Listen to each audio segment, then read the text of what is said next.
Ukraine युद्ध में यूरोपीय देशों की मक्कारी, खुद भड़काए युद्ध, भारत को दे रहे सीख भारी, रूस के खिलाफ भारत को खड़ा करने की क्यों तैयारी। दोस्तों, अपनी चौधराहट बनाए रखने के लिए पश्चिमी यूरोपीय देश क्या क्या कर रहे हैं, आप सोच भी नहीं सकते। जब आपको इन देशों की धूर्तता का पता चलेगा तो आपके पैरों तले जमीन खिसक जाएगी। आपको यकीन ही नहीं होगा कि सफेद चमड़ी वाले का दिल और दिमाग कितना काला है। अपनी चौधराहट बनाए रखने के लिए ये कौन कौन सा खेल खेलते हैं, आप सोच भी नहीं सकते। आज के इस वीडियो में हम आपको पश्चिमी देशों की इसी मक्कारी के बारे में बताएंगे। आपको समझाएंगे कि किस तरह पश्चिमी देश अपने लाभ के लिए एशियाई देशों को आपस में लड़वाते हैं। लेकिन ये सब जानने के लिए आपको हमारे साथ बने रहना होगा और ये वीडियो पूरा देखना होगा। दोस्तों, जब अंग्रेज भारत आए थे तो उन्होंने एक नीति अपनाई, फूट डालो राज करो। आज भी ये इसी नीति पर काम कर रहे हैं। एक तरफ एशियाई देशों को आपस में लड़ा रहे हैं तो दूसरी तरफ अपनी चौधराहट दिखा रहे हैं। आपको पश्चिमी देशों की इसी सियासी गणित के बारे में बताएंगे, लेकिन उससे पहले आपको भारत को लेकर अमेरिका की एक और चाल के बारे में बता देते हैं। अमेरिका का सामने आया दो मुहा चेहरा, बैठक में जिस मुद्दे पर चर्चा नहीं उसकी बना रहा हवा। दोस्तों, विदेश मंत्री एस जयशंकर ने साफ किया है कि अमेरिका के साथ मंत्री स्तरीय बैठक में अमेरिका ने उनके समकक्ष एंटनी ब्लिंकन के साथ मानवाधिकार के मुद्दे पर उनकी कोई बातचीत नहीं हुई। उन्होंने दो टूक कहा कि जब भी इस पर चर्चा होगी तो भारत बोलने से पीछे नहीं हटेगा। ब्लिंकन के बयान का इशारों ही इशारों में जिक्र कर जयशंकर ने ये भी कह दिया कि अमेरिका के बारे में भारत भी अपने विचार रखता है। उन्होंने कहा कि अमेरिका में लॉबी और वोट बैंक से ये बातें उठती हैं। दरअसल सोमवार को एक संयुक्त संवाददाता सम्मेलन में अमेरिकी विदेश मंत्री एंटनी ब्लिंकन ने भारत में मानवाधिकार उल्लंघन के संबंध में बोला था। उन्होंने कहा था कि अमेरिका भारत में हो रहे कुछ हालिया चिंताजनक घटनाक्रम पर नजर बनाए हुए है। इनमें कुछ सरकारी, पुलिस और जेल अधिकारियों की मानवाधिकार उल्लंघन की बढ़ती घटनाएं शामिल हैं। अमेरिका की इस चाल को समझते हुए भारत ने भी पलटवार करने में देर नहीं लगाई। पत्रकारों से बात करते हुए भारतीय विदेश मंत्री ने बता दिया कि बैठक ने दोनों देशों के बीच मानवाधिकार के मुद्दे पर चर्चा नहीं की, बल्कि ये बैठक मुख्य रूप से राजनीतिक सैन्य मामलों पर केंद्रित थी। उन्होंने कहा कि अतीत में इस पर चर्चा हुई थी। जब अमेरिकी विदेश मंत्री ब्लिंकन भारत आए थे, उस दौरान भारत को जो भी कहना था उसने कह दिया था। जयशंकर ने कहा कि भारत भी अमेरिका सहित अन्य लोगों के मानवाधिकारों की स्थिति पर अपने विचार रखता है। दोस्तों, पश्चिमी देशों के दोगलेपन की ये केवल बानगी भर है। पूरी पिक्चर जब आप देखेंगे तो हैरान हो जाएंगे। रूस से खुद कर रहे व्यापार, भारत को दे रहे हैं सीख, रूस के खिलाफ भारत को खड़ा करने की कर रहे कोशिश। दोस्तों, रूस और यूक्रेन के बीच चल रहे जंग में यूरोपीय देशों की धूर्तता खुलकर सामने आने लगी है। एक तरफ वो खुद रूस से व्यापार कर रहे हैं, उससे तेल और प्राकृतिक गैस खरीद रहे हैं, तो दूसरी तरफ भारत को ऐसा नहीं करने की सीख दे रहे हैं। ये भारत को लेकर यूरोपीय देशों का डबल गेम है। आइए आपको बताते हैं कि कैसे यूरोप ने रूस के खिलाफ प्रतिबंध लगाए हैं और भारत को रूस के खिलाफ खड़ा करने के लिए क्यों दबाव बनाने की कोशिश कर रहे हैं। दोस्तों, पश्चिमी देशों की रूस को लेकर नीति किसी से छिपी नहीं है। अपनी चौधराहट कायम रखने के लिए वो रूस पर एक तरफा प्रतिबंध लगा रहे हैं, उसकी अर्थव्यवस्था को पटरी से उतार देने की कोशिश कर रहे हैं। और जब रूस भारत के साथ मिलकर उनके इन प्रतिबंधों की काट खोज ले रहा है तो उन्हें बेचैनी होने लग रही है। लिहाजा वो भारत को रूस के साथ संबंध सीमित रखने की सलाह दे रहे हैं। भारत को चेता रहे हैं कि रूस के साथ संबंध रखना उसके हित में नहीं है और भारत के ऐसा नहीं करने पर उससे अपनी नाराजगी भी जाहिर कर रहे हैं। G7 की बैठक को लेकर जर्मनी ने कुछ ऐसे ही संकेत दिए हैं। एक रिपोर्ट के मुताबिक इस साल जून में होने वाली G7 की बैठक में जर्मनी बतौर मेहमान राष्ट्र भारत को आमंत्रित नहीं कर सकता है। बताया जा रहा है कि यूक्रेन पर हमला करने वाले रूस की निंदा नहीं करने को लेकर जर्मनी पीएम मोदी से गुस्सा है और इसी नाराजगी के चलते इस बार जर्मनी भारत को बतौर गेस्ट नहीं बुला सकता है। जानकारों का कहना है कि जर्मनी इस बात पर बहस कर रहा है कि क्या प्रधानमंत्री नरेंद्र मोदी को जून में आयोजित होने वाले 7 देशों के शिखर सम्मेलन में आमंत्रित किया जाए या नहीं। यानी जो जर्मनी रूस के साथ लगातार अपने संबंधों को विस्तार देता रहा और लगातार अरबों रुपए के रूसी ऊर्जा और तेल खरीदता रहा, वो चाहता है कि भारत रूस के खिलाफ खड़ा हो जाए। दोस्तों, इसे जर्मनी की मक्कारी ही कहेंगे, क्योंकि वो खुद रूस से अपनी ऊर्जा जरूरतों को पूरा कर रहा है, प्रतिबंधों के बावजूद उससे गैस की सप्लाई का अनुरोध कर रहा है और दूसरी तरफ भारत के ऐसा करने पर उसे खुजली हो रही है।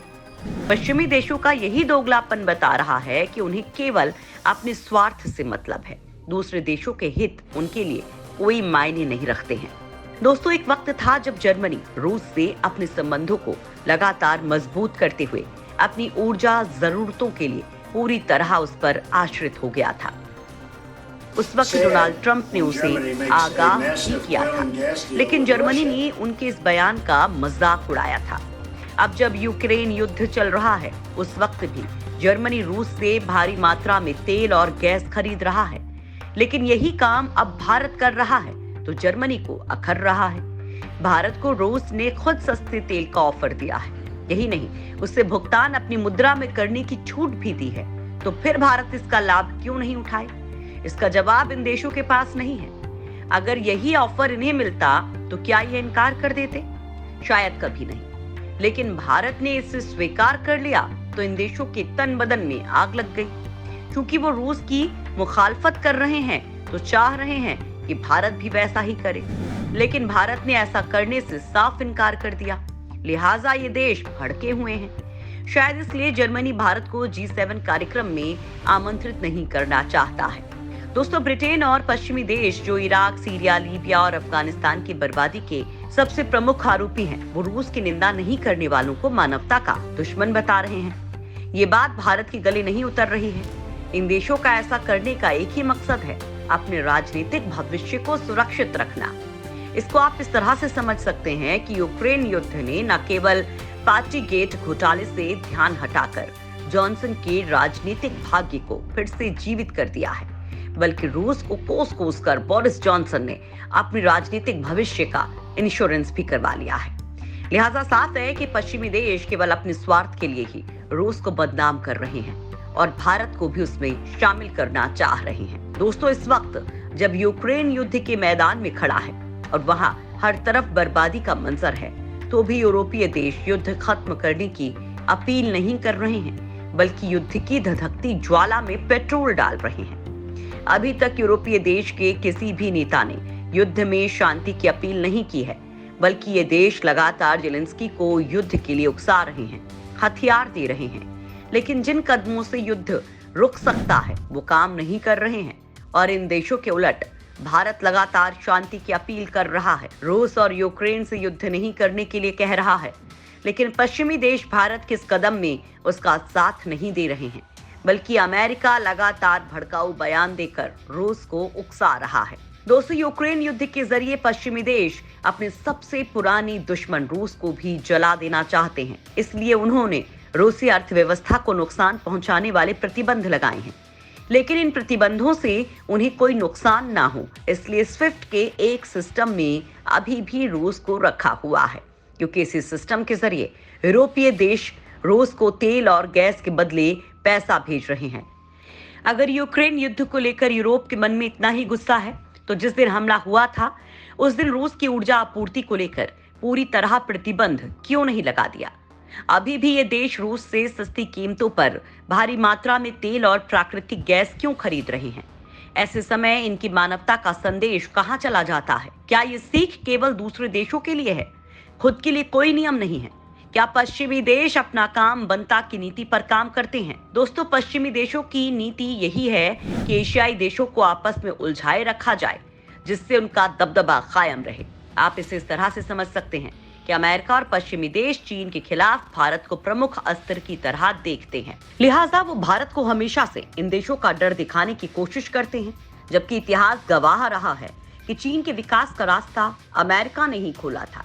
वो राष्ट्रपति निक्सन थे जो सबसे पहली बार चीन गए थे, जहां ताइवान को यूनाइटेड नेशंस से बाहर निकालने का समझौता हुआ था।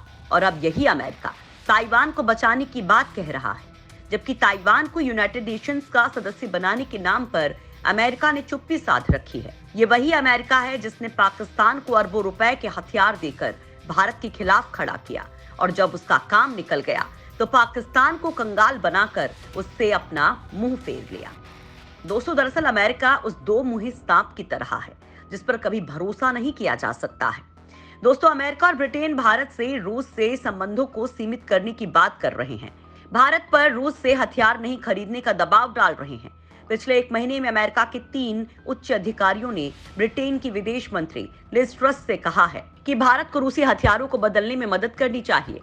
लेकिन यहाँ सवाल ये उठता है कि अगर भारत रूस से हथियार नहीं खरीदता है तो क्या ये मुफ्त में अपने हथियार भारत को दे देंगे? आपका जवाब होगा कभी नहीं। यही इनका गेम है। दोस्तों, रूस भारत को बहुत कम कीमत पर हथियार देता है। वहीं पश्चिमी देशों के हथियार काफी महंगे हैं, जिसे खरीदने के लिए भारत को काफी पैसों की जरूरत होगी। लिहाजा ये भारत के लिए घाटे का, जबकि पश्चिमी देशों के लिए फायदे का सौदा है। दोस्तों, अगर भारत रूस के खिलाफ खुलकर खड़ा हो जाएगा तो सामरिक तौर पर अपने दुश्मनों से मुकाबला कैसे करेगा? भारत ये भली भांति समझता है, इसलिए वो पश्चिमी देशों के लाख दबाव डालने पर ऐसा कुछ नहीं कर रहा है जिससे उसके हित को नुकसान पहुंचता हो। रूस और यूक्रेन युद्ध ने यह भी दिखा दिया कि युद्ध दूसरे देशों के दम पर नहीं, अपनी ताकत पर लड़ा जाता है। इसलिए अगर चीन भारत पर हमला करता है तो अमेरिका और ब्रिटेन, जो आज शेखी बघार रहे हैं, वो झांकने भी नहीं आएंगे और भारत को अपने ही दम पर चीन से मुकाबला करना होगा।